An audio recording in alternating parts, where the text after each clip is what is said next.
Hello, people. So, during this trip to Ranchi, I made sure I tried to do as much reading as I could in the train, on the platforms, and also, there's this book I picked up. It's called Albert Einstein, Father of Modern Physics.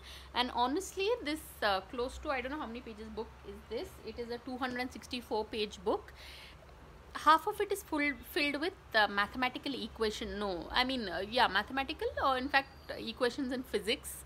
So it's, but at the same time, you get a very rare glimpse into the mind of Albert Einstein.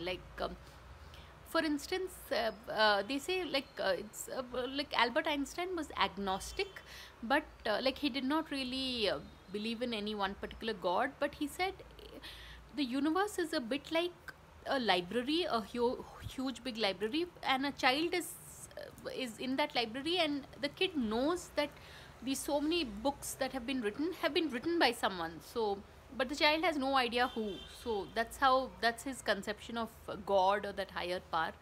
So I found it so fascinating, yeah. And Albert Einstein's first child was a little girl, and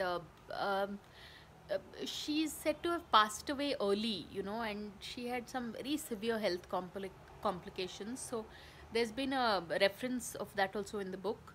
But honestly, most of this book is all about, someone who enjoys maths and physics will enjoy this book. But I made sure to read it because I felt it felt like revisiting school, like, certain things that you read back in school. So yeah, so this is the book. It's called Albert Einstein, Father of Modern Physics. I found it from one of these railway bookshops, but it was good. It's already a 2-minute video. So on that note, thanks for watching and please subscribe.